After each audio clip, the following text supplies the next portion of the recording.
نحمدہ و نصلی علی رسولہ الکریم اما بعد فاعوذ باللہ من الشیطان الرجیم بسم اللہ الرحمن الرحیم رب اشرح لی صدری ویسر لی امری واحلل عقدۃ من لسانی یفقہوا قولی رب یسر ولا تعسر وتمم بالخیر اللہم فقہنا فی الدین۔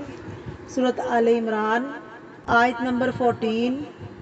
لفظی ترجمہ، روٹ ورڈ اور تفسیر۔ زینا خوبصورت بنا دی گئی، سنوار دی گئی، زا یا نون روٹ ہے اس کا، کسی چیز کا پسندیدہ ہونا، کسی چیز کا خوبصورت ہونا، اس سے ہے۔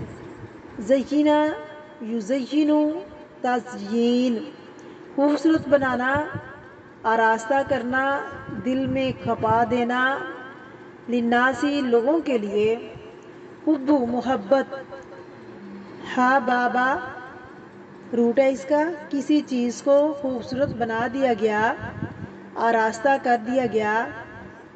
الشہواتی، خواہشات کی، شہوت کہتے ہیں خواہش کو۔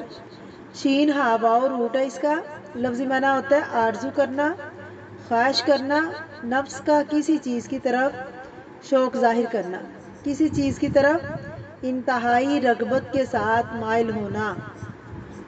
من النساء، عورتوں میں سے، والبنین، اور بیٹوں سے، والقناطیر، اور خزانوں سے، قناطیر قاف نون طارا سے، یعنی روٹ ہے اس کا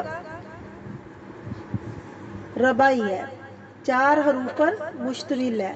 اس کا معنی ہوتا ہے کسی چیز کا جمع ہو جانا، طے بطے ہو جانا، اور یہ ڈھیروں مال کے لیے استعمال ہوتا ہے جو طے بتایا ہوتا ہے، یعنی جمع ہوتا ہے۔ المقنطرتی، جو اکٹھے کیے گئے، کہا جاتا ہے 100 کلو کا وزن قناطیر کہلاتا ہے۔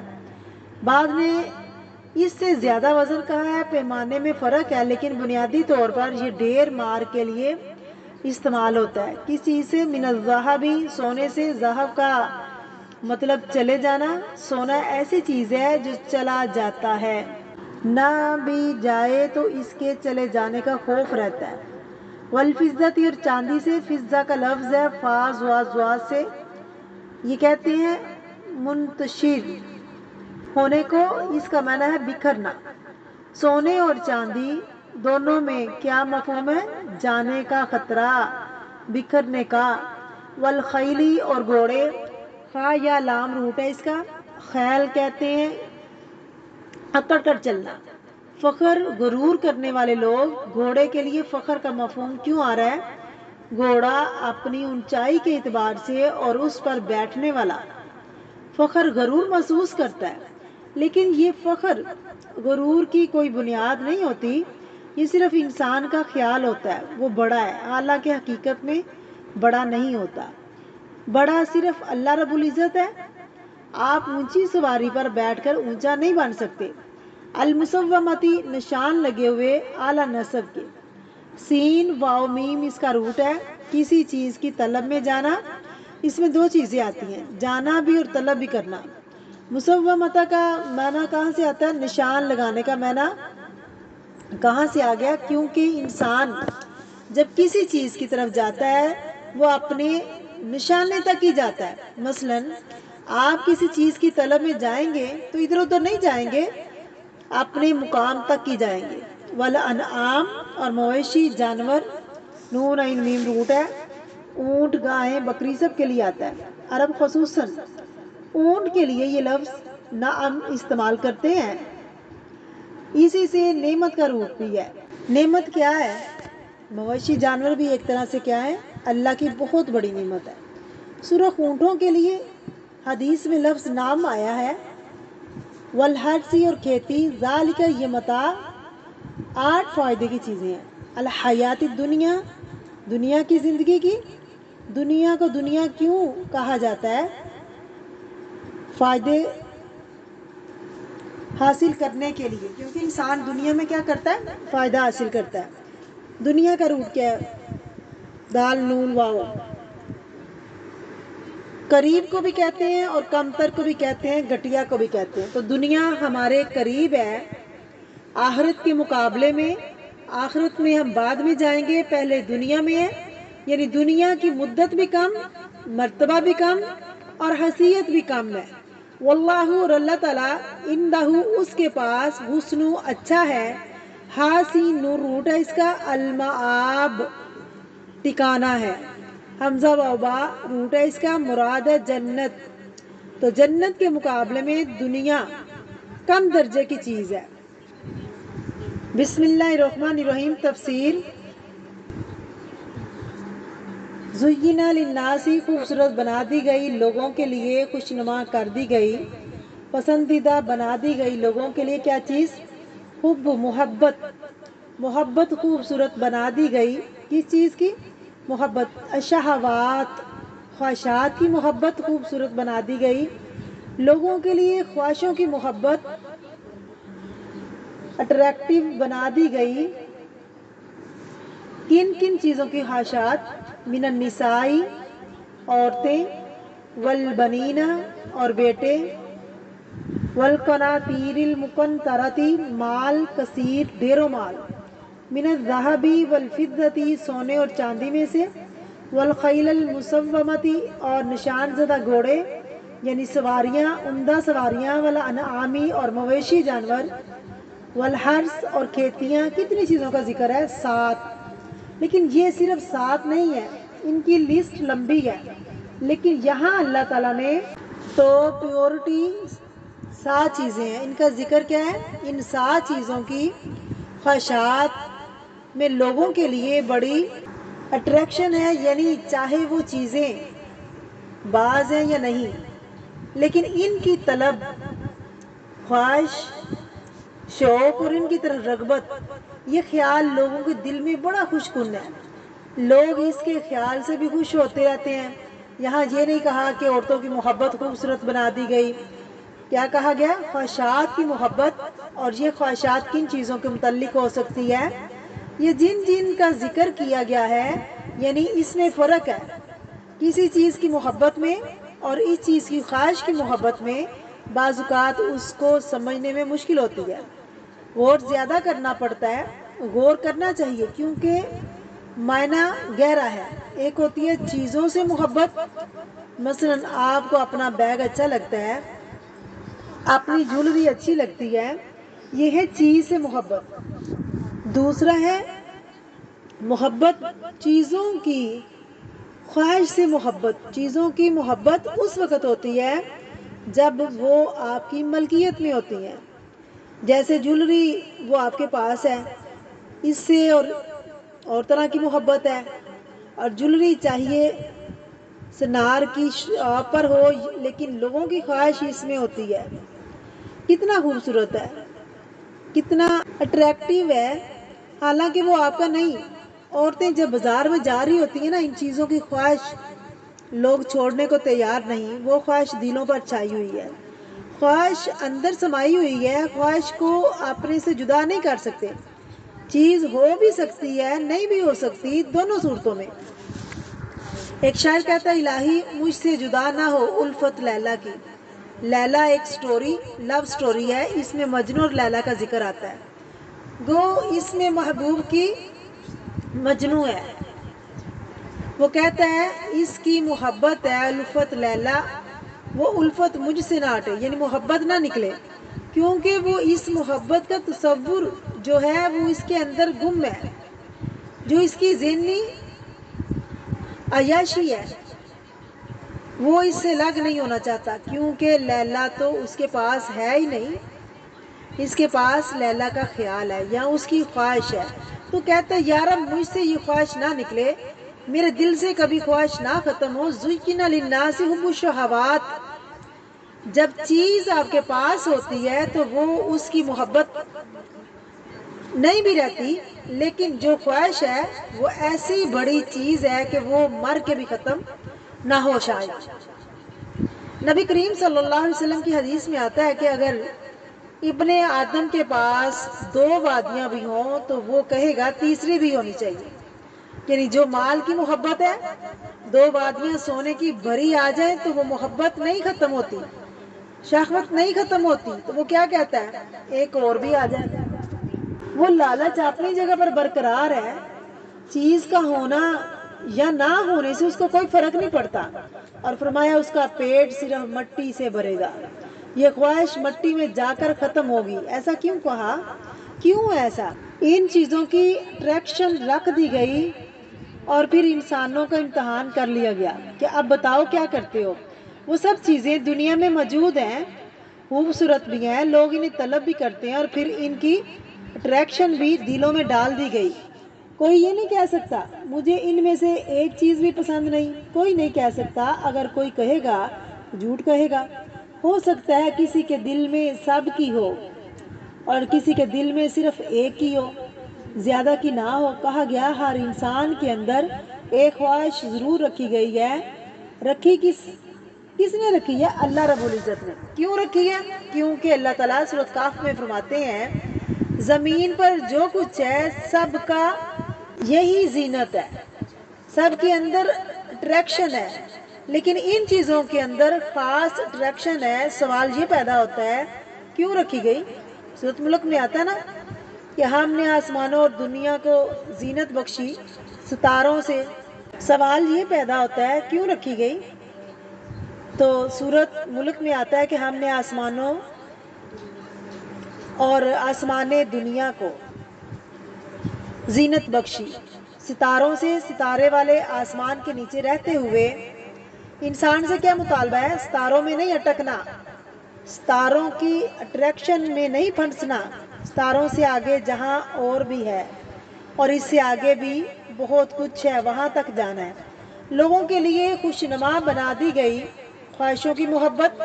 من النساء، عورتوں کی خواہش، یہاں النساء نہیں کہا گیا کیونکہ امتحان کے لیے۔ کیوں؟ اگر اٹریکشن نہ ہو تو ہم ان چیزوں سے محبت کیوں کریں؟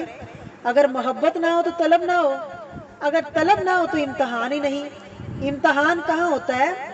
جہاں طلب ہوتی ہے۔ پھر انسان کو اپنا آپ کنٹرول کرنا پڑتا ہے، ایک حد میں رہنا پڑتا ہے۔ تو حب النساء نہیں کہا کیونکہ بعض لوگ صرف شہوت کی وجہ سے محبت کرتے ہیں، عورت کی محبت کی وجہ نہیں، صرف اپنی ضرورت پوری کرنے کے لیے، اور پھر کوئی چیز سامنے نہیں ہوتی یا اس سے کوئی اور مطلب یا کوئی اور مقصد شادی کا، بس انہیں یہ ہوتا ہے ہمیں ضرورت ہے اس لیے ہم شادی کر رہے ہیں۔ کون عورت ہے زناکار ہے، صرف شہوت بنتی ہے، ان سے کوئی فرق نہیں پڑتا، اس کے پیچھے کیا ہے؟ شہوت ہے، خواہش کی تکمیل ہے، کوئی اور مقصد نہیں ہے۔ اسی لیے بعض اوقات مرد صرف اور صرف شہوت پوری کرنے کے لیے شادی کرتے ہیں۔ ان کے نزدیک خاندان بنانا کوئی اہمیت نہیں رکھتا، لہٰذا وہ پسند نہیں کرتے کہ بچے ہوں، تو یہ سارا فطرت سے ہٹ کر ہے۔ انسان خود شیطان کے پھندے میں آ جاتا ہے، پھر انسان کا امتحان ہوگا۔ اللہ نے انسان کے اندر ڈیزائر رکھی ہے اور پھر حکم دیا اس کو کنٹرول رکھو، اس کو صرف حلال راستے سے ہی پورا کر سکتے ہو۔ اور پھر جیسے عورت کی محبت ہے، شادی کا مقصد صرف ڈیزائر پوری کرنا نہیں، عورت کوئی آبجیکٹ نہیں ہے، وہ بھی انسان ہے، اس کے اوپر حقوق رکھے ہیں اللہ نے۔ اور پھر شادی کے بعد ایک خاندان بنانے کے لیے کہا گیا، اور پھر مرد کی ذمہ داریاں ڈالی گئیں اس پر۔ پھر تمہیں نان نفقہ کا انتظام کرنا ہے، تمہیں ان کی تربیت تعلیم کا انتظام کرنا ہے، لیکن جب لوگ شادی کر لیں باقی سب ذمہ داریاں بھول جاتے ہیں۔ تو پھر مطلب امتحان میں پاس ہو گئے اس دنیا میں۔ ہم صرف اس لیے نہیں بھیجے گئے کہ اپنی خواہشات کی تکمیل کریں۔ ٹھیک ہے، اللہ رب العزت نے یہ نہیں کہا اپنی خواہشات کی تکمیل نہ کرو، لیکن اس زندگی کو گزارنے کا مقصد صرف خواہشات کی تکمیل نہیں ہے۔ شادی صرف عیش و عشرت کا نام نہیں ہے، اس سے آگے بھی کچھ ذمہ داریاں ہیں۔ پھر والبنین، اور بیٹے، بعض لوگ بیٹوں کی بہت خواہش رکھتے ہیں اور اس کے لیے پتہ نہیں کیا کیا کرتے ہیں۔ اگر اللہ بیٹا نہ دے، عام طریقے سے تو وہ شرک تک میں مبتلا ہو جاتے ہیں اور پیروں کے پاس، درباروں میں اور غیر اللہ سے جا کر مانگنے لگتے ہیں، اور بعض اوقات علاج کروانے لگتے ہیں کہ ایسے ایسے طریقے اختیار کیے جاتے ہیں کہ جو حلال سے نکل کر حرام کی طرف چل پڑتے ہیں۔ تو یہ سب آزمائش ہے نا، کیونکہ اللہ اولاد دے کر بھی آزماتا ہے اور اللہ اولاد نہ دے کر بھی آزماتا ہے، لیکن بعض لوگوں پر یہ شہوت اتنی غالب ہوتی ہے کہ اس لیے نہیں بیٹا چاہتے کہ وہ نیکی کے کاموں میں ان کا مددگار ہو، کہ وہ ان کی تربیت کرے، کل ان کے لیے صدقہ جاریہ ہو، بلکہ وہ کیا چاہتے ہیں؟ نہ ہو نمائش، کہ جن سے ان کی بڑی عزت ہوگی، کہ وہ کہیں گے ہاں فلاں کے اتنے بیٹے ہیں۔ دور جاہلیت میں اور آج بھی جہالت موجود ہے کہ پڑھے لکھے لوگوں میں یہ کام موجود ہے۔ قرآن پاک میں ہم پڑھتے ہیں جب وہ بیٹی کی خبر سنتے تو ان کا چہرہ سیاہ ہو جاتا، اور بعض اوقات بیٹا نہ ہو تو عورت کو ہی بلیم کیا جاتا ہے، تو انہیں اس سے کوئی غرض نہیں کہ بیوی کا حق کیا ہے اور کتنی خدمت کرتی ہے، کتنی باعث تسکین ہے، لیکن اگر وہ بیٹا نہ لائی اس کی کوئی عزت نہیں، اور اس کے ساتھ بعض اوقات انتہائی ظلم بھی کیا جاتا ہے۔ تو یہ کس وجہ سے ہوتا ہے؟ صرف اپنی خواہش کی وجہ سے، شہوت کی وجہ سے۔ اور یہ شہوت کیا ہے؟ آزمائش، امتحان، کہ انسان اس کو کس حد کے اندر رکھتا ہے۔ وَالْقَنَاطِرِ الْمُقَنطَرَةِ، ڈھیروں مال خزانے، بہت سے لوگوں کے اندر مال کی ایسی اٹریکشن ہوتی ہے کہ ان کی جو ڈیزائر ان پر ایسی چھائی ہوتی ہے، وہ صرف مال کمانے کے پیچھے دوڑتے ہیں، ایک کے بعد ایک بڑھانے پہ لگے رہتے ہیں، نہ ان کے پاس خرچ کرنے کا وقت ہوتا ہے، نہ کسی کو دینے کا، نہ مینیج کرنے کا وقت ہوتا ہے، نہ انہیں یہ پتا ہوتا ہے کہ یہ ہے کتنا، یعنی مال کو مینیج کرنا ہی نہیں جانتے، نہ اس کو صحیح جگہ استعمال کرنا جانتے ہیں، نہ طریقہ پتہ ہے کہ کما لیا ہے اس کو کہاں لگانا ہے، اس کا حساب ہونا ہے۔ کیوں بھاگے پھرتے ہیں؟ کیا ہے پیچھے؟ جو وہ ہے وہ صرف کیا ہے؟ شہوت، اٹریکشن ان کے دلوں میں ہے، اور اس کی وجہ سے وہ حلال حرام بھولے ہوئے ہیں، جائز ناجائز کو بھولے ہیں۔ اور قرآن پاک میں اللہ واضح طور پر فرماتے ہیں تمہارے مال اور اولاد فتنہ ہے، آزمائش ہے، من الذہب، سونا، والفضة، اور چاندی، باقی بھی دھاتیں بھی قیمتی ہیں، جیسے لوہے کی اپنی جگہ پر ویلیو ہے۔ ان سب دھاتوں کی نسبت لوگوں کو کس میں زیادہ دلچسپی ہے؟ جس کی خواہش زیادہ ہے، وہ ہے سونا چاندی، والخیل المسومۃ، گھوڑے سواریوں سے، اور گھوڑا صرف اسی دور میں نہیں، ہر دور میں اس کی ویلیو رہی ہے۔ نبی کریم صلی اللہ علیہ وسلم کی حدیث میں آتا ہے گھوڑے کی پیشانی سے خیر باندھی گئی ہے، قیامت تک کے لیے، یعنی ہمیشہ کے لیے گھوڑا فائدہ مند اور کارآمد چیز ہے۔ آپ دیکھیے بکری، گائیں، اونٹ کی نسبت لوگوں کے اندر کس چیز کی شہوت ہو سکتی ہے؟ تو وہ ہے گھوڑے، مال، مویشی بھی اچھے لگتے ہیں۔ جب ان کو چرانے لے جاتے ہیں ان کی تعداد، اس کی طرف بھی لوگوں کی توجہ ہوتی ہے، لیکن اس سے زیادہ گھوڑے کی طرف ہوتی ہے۔ ہرن، شیر کی شہوت نہیں، کاٹ دیکھنے میں بھی اچھے لگتے ہیں، بعض لوگ اس کا شکار بھی کرتے ہیں، لیکن جو گھوڑے سے ان کو پیار ہے نا، وہ کسی سے نہیں ہے۔ تو فخر کس پہ کرتے ہیں؟ صرف گھوڑے پہ۔ آج کل گاڑیاں بھی ہیں لوگوں کو سواری کے لیے، آج کل گھوڑے کی بھی ضرورت نہیں ہے، تو اگر نہیں بھی ہوتی تو پھر بھی بعض لوگ اتنے مہنگے گھوڑے رکھتے ہیں، $100 تک اس کی قیمت جاتی ہے، اور لوگ ایک نہیں کئی ایک لیتے ہیں صرف نمائش کے لیے۔ لوگ جو ہے ان کی اٹریکشن سے مجبور ہیں۔ المسومتی، جو نشان زدہ ہے، برانڈیڈ، ان کی ویلیو اور زیادہ ہوتی ہے عام گھوڑوں کی نسبت، والا نعام اور مویشی جانور، اور عربوں کے ہاں سرخ اونٹ بہت قیمتی تھے۔ آپ صلی اللہ علیہ وسلم نے حضرت علی رضی اللہ تعالیٰ عنہ کو خیبر والوں کی طرف بھیجا اور کہا تمہاری وجہ سے کسی ایک کو ہدایت مل جائے وہ تمہارے لیے 100 سرخ قیمتی اونٹوں سے بہتر ہے۔ عربوں کیا خصوصی طور پر اونٹوں کی محبت جانی پہچانی چیز تھی۔ والحرثی، اور کھیتیاں، لوگوں کو کس بات پر فخر ہوتا ہے کہ ان کے پاس کتنی زمینیں ہیں، وہ کس لیے زمینیں خریدتے تھے، مکان خریدتے رہتے، کیا بنانے کے لیے؟ شان و شوکت۔ ان سب چیزوں کا بیان کر کے اللہ فرماتے ہیں ذالک متاع الحیات الدنیا، یہ دنیا کی زندگی کا متاع ہے، یہ دنیا کی زندگی کا فائدہ ہے۔ متاع کس کو کہتے ہیں؟ وقتی فائدے کو، دنیا کی اٹریکشن ہے۔ متاع دنیا کے چند روز کے فائدے ہیں۔ واللہ، اور اللہ، عندہ، اس کے پاس، حسن المآب، بہترین ٹھکانہ ہے، بہترین جگہ ہے۔ اگر غور کیا جائے یہ ساری چیزیں استعمال کی چیزیں ہیں، یہ دنیا کی ضروریات بھی ہیں۔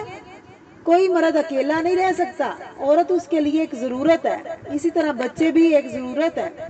مال و متاع جو ہے اکانومی کی بنیاد ہے، سواری بھی انسان کی ضرورت ہے، باقی چیزیں انعام، ہارس، کھانے پینے کے لیے گوشت بھی چاہیے، کھیتوں سے باقی چیزیں بھی چاہیے، لیکن ان کی جو شدید خواہش ہے، زیادہ کی خواہش ہے، اس نے ان چیزوں کی خواہش نے انسان کو مس یوز کرنے پر مجبور کیا ہے۔ اور خصوصی طور پر آپ دیکھیں کہ موجودہ دور میں ان تمام چیزوں کو کس طرح یوز کیا جا رہا ہے۔ عورتوں کے حقوق کی مالی سے سٹارٹ کریں اور بچوں کو کس طرح اب یوز کیا جا رہا ہے۔ اسی طرح مال و دولت پر کنٹرول، اکانومی پر کنٹرول چند ہاتھوں میں، اور باقی چیزیں کو تو اللہ تعالیٰ نے نعمت بنا کر بھیجا ہے۔ انسانوں نے مس یوز کیا ہے اور اپنے لیے دنیا میں بھی مصیبتیں کھڑی کی اور آخرت میں بھی، لیکن ساتھ ہی بتا دیا جس کا جتنا ہے وہ اسے صحیح طریقے سے صحیح جگہ استعمال کرے، صرف دنیا کے لیے استعمال نہ کرے، ان سب سے اپنی آخرت بنانے کی فکر کرے۔ نبی کریم صلی اللہ علیہ وسلم نے فرمایا، نیک عورت کے بارے میں، دنیا ساری کی ساری متاع ہے، فائدے کی چیز ہے، لیکن سب سے بہترین متاع نیک عورت ہے کہ تو جب اسے دیکھے تو خوش ہو جائے، جب تو اسے حکم دے تو وہ تیری بات مانے، اور پھر بہترین اولاد آنکھوں کی ٹھنڈک ہوتی ہے، اور اس کے ساتھ انسان اپنا وقت اور سرمایہ ان کی تعلیم و تربیت پر لگاتا ہے، وہ اس کے لیے صدقہ جاریہ بھی بنتے ہیں، یہ بھی آخرت کمانے کا ذریعہ بن جاتے ہیں۔ القناطیری، صدقہ کرنا انسان کے لیے دنیا میں بھی برکت لاتا ہے، اللہ تعالیٰ صدقات کو پسند کرتا ہے اور آخرت میں بھی اجر کمانے کا ذریعہ ہے۔ اسی طرح دیکھیے سواری جو ہے، نبی کریم صلی اللہ علیہ وسلم نے سواری کی 3 قسمیں بتائیں۔ نمبر 1، سواری فخر کے لیے ہے، جو صرف نمائش کے لیے ہے۔ آپ نے گاڑی کھڑی کی ہے، کبھی چلائی نہیں، صرف نمائش کے لیے۔ آپ صلی اللہ علیہ وسلم نے فرمایا یہ انسان کے اوپر بوجھ ہوگا، اس کا حساب دینا ہوگا، کیونکہ وہ ایک نعمت کا مس یوز ہے۔ اور نمبر 2، دوسری سواری 70 ہے، انسان کو ڈھانپتی ہے، مشکلات کو دور کرنے کے لیے، جیسے گھر کے کام کاج کے لیے، آنے جانے کے لیے جو سواری انسان استعمال کرتا ہے، وہ اس کو پردہ پوشی کرتی ہے، دوسرے کے سامنے اس کو محتاج نہیں کرتی۔ سواری سے انسان کی ایسی بہت ساری بیماریاں دور ہوتی ہیں جو ہم سمجھتے ہیں۔ اگر آپ کے پاس سواری نہیں، آپ کسی شدید ضرورت میں مبتلا ہے، آپ کسی کو کہتے ہیں ہمیں سواری چاہیے، آپ کو بتانا پڑتا ہے کہ آپ کو کہاں جانا ہے اور کیا کرنا ہے۔ آپ نے بعض اوقات کسی ایسی جگہ جانا ہوتا ہے، آپ پسند نہیں کرتے کسی کو بتانا، اب آپ کا اس سواری کا نہ ہونے کی وجہ سے 70 نہیں رہا، پردہ نہیں رہا، تو اپنے آپ سواری کا ہونا، آپ کے پاس ہونا، اچھی سواری کا ہونا عیب نہیں ہے۔ اسلام یہ نہیں کہتا آپ سواری نہ رکھو، آپ اچھی سے اچھی سواری رکھ سکتے ہیں جس میں آپ کو کمفرٹ ہو، کام آسان ہو، لیکن نمائش نہ ہو۔ نمبر 3، تیسری قسم کی سواری آپ صلی اللہ علیہ وسلم نے گھوڑے کے بارے میں فرمایا، جو فی سبیل اللہ ہے، اور یہ انسان کے لیے اجر ہے، یعنی 3 لفظ ہیں، نمبر 1 حضر، نمبر 2 اجر، نمبر 3 70۔ اجر جو فی سبیل اللہ ہو، فی سبیل اللہ دینے کا مطلب آپ اللہ کے راستے میں یوز کر رہے ہیں، جیسے پہلے زمانے میں لوگ گھوڑے جہاد کے لیے یوز کرتے تھے، اور آج کے دور میں جہاد کیا ہے؟ سورۃ توبہ آیت نمبر 111، ایک طرف جہاد تلوار کے ساتھ ہے، ایک طرف قلم کے ساتھ ہے، تعلیم، تبلیغ اور دعویٰ کے کاموں میں ایسی سواریاں استعمال کرنا اجرت کا باعث ہے۔ انعام اور حرص کے ذریعے بھی انسان اجر کماتا ہے، مثلا مویشیوں میں زکوٰۃ ہے، اونٹوں گائیں بھینس میں زکوٰۃ ہے، گھوڑے پر زکوٰۃ نہیں ہے۔ کھیتی جو کچھ لاتی ہے اس پر عشر ہے، زکوٰۃ عشر مویشیوں اور کھیتیوں میں سے دے کر آپ کیا کما سکتے ہیں؟ اجر کما سکتے ہیں۔ کہا کہ آخرت کے لیے واللہ عندہ حسن المآب، اور اللہ کے پاس بہترین ٹھکانہ ہے۔ لہٰذا ایک بندہ مومن کیا کہتا ہے، اس کی دعا کیا ہوتی ہے؟ ربنا آتنا فی الدنیا حسنۃ وفی الآخرۃ حسنۃ وقنا عذاب النار۔ اللہ تو ہمیں بھی نعمتیں دے، ہمیں بھی بھلائیاں دے، دنیا میں ریسورسز ہوں گے تو آپ آخرت بھی کما سکتے ہیں۔ اگر آپ کے پاس خود کھانے کو کچھ نہیں ہے، آپ صدقہ کہاں سے کریں گے؟ اگر آپ کے پاس گاڑی نہیں تو آپ کسی کو رائڈ کہاں سے دیں گے؟ اور آپ اجر کہاں سے کما سکیں گے؟ اسی طرح اگر آپ کے بچے نہیں ہیں، آپ ان کے ذریعے سے جو اجر کمانے والے تھے وہ نہیں کما سکتے، تو آپ کوئی الٹرنیٹ ڈھونڈیں، کسی کے بچوں کو پڑھائیں، ان کو صدقہ جاریہ بنائیں۔ پہلے زمانے میں جن کے بچے نہیں تھے وہ دوسروں کے بچوں کو پڑھانے پہ اپنے پیسے لگایا کرتے تھے، دوسرے کے بچے کو پڑھایا کرتے تھے تو اجر کماتے تھے۔ خلاصہ یہ ہے، یہ ساری چیزیں اللہ رب العزت نے بندوں کی ضرورت کے لیے بنائی، بندوں نے اس کا مس یوز کرنا شروع کر دیا، وہ ان کی خواہش میں اتنا بڑھ گئے۔ اور یہ کہ یہ سارا دنیا کمانے کا ذریعہ نہیں ہے، ہمارا مقصد یہ نہیں ہونا چاہیے، ان سے مقصود اور مطلوب آخرت ہونی چاہیے۔ کیونکہ اگر دنیا میں کسی کو یہ ساری چیزیں بھی مل جائیں اور وہ ان سب چیزوں سے بھرپور فائدہ بھی اٹھا رہا ہے، تب بھی انسان کو ہمیشہ یہاں نہیں رہنا، وہ ان چیزوں کو چھوڑ جائے گا۔ یہ ہوتا ہے نا، کبھی وہ چیزیں انسان کو چھوڑ جاتی ہیں، ایسا ہوتا ہے۔ آپ بہت مالدار تھے، قحط مصیبت آئی، پھر کیا ہوا؟ سب کچھ چلا گیا۔ دنیا کی نعمتوں کو پا کر کوئی شخص اکڑ میں غرور میں مبتلا نہ ہو کہ میں نے تو دنیا میں جنت بنا لی ہے، مجھے آخرت کی فکر نہیں۔ جیسے سورۃ کہف میں آتا ہے، ایک شخص کے پاس 2 باغ تھے، وہ اپنے دوسرے دوست پر بہت روز جما رہا تھا، میرے پاس یہ سب کچھ ہے، میں سمجھتا ہوں کہ یہ ہمیشہ میرے پاس رہے گا، یہ کبھی ختم نہیں ہوگا۔ تو یہ انسان کا دھوکہ ہے، اس دھوکے سے نکلنے کی ضرورت ہے۔ حضرت عمر فاروق رضی اللہ تعالیٰ عنہ کہا کرتے تھے، ان کے سامنے جب یہ صورت پڑھی گئی تو انہوں نے کہا، اللہ یہ نہیں ہو سکتا کہ تو نے ہمارے لیے اٹریکٹیو بنا دیا، ان کو دیکھ کر ہم خوش نہ ہوں، ان کو دیکھ کر ہم خوش ہوں گے، یہ دلی خوبصورت بنانا ہمارے لیے اس کو، لیکن ساتھ دعا کرتے تھے، اے اللہ میں تجھ سے سوال کرتا ہوں ان چیزوں کو ان کے حق کے ساتھ خرچ کروں، یعنی جو ان کا حق ہے جیسے خرچ کرنا ہے، جہاں کرنا ہے ویسے خرچ کروں، اور میں ان کا حق ادا کرنے والا بنوں۔ کیوں؟ ان سب کا حق ہے، بیوی کا، بچوں کا، مال و دولت، سونا چاندی میں حق ہے، پھر سواری کا حق ہے، گھوڑے کا حق ہے، انعام کا حق ہے، کھیت کا حق ہے۔ اگر آپ ان میں کچھ اگائیں گے نہیں، زمین بنجر پڑی رہے گی، وہ بھی آپ پر مضر ہے۔ نیکی یہ نہیں انسان کہے میں ان چیزوں سے بے رغبت ہوتا ہوں، نہ میں شادی کروں گا، مجھے اولاد بھی نہیں چاہیے، مجھے کچھ نہیں چاہیے، میں تو بس اللہ اللہ کرنے والا ہوں، ان کو دھتکارنا یا ان سے نفرت کرنا، ان کو پانے کی کوشش جائز حد تک کرنا، کیا جائز ہے؟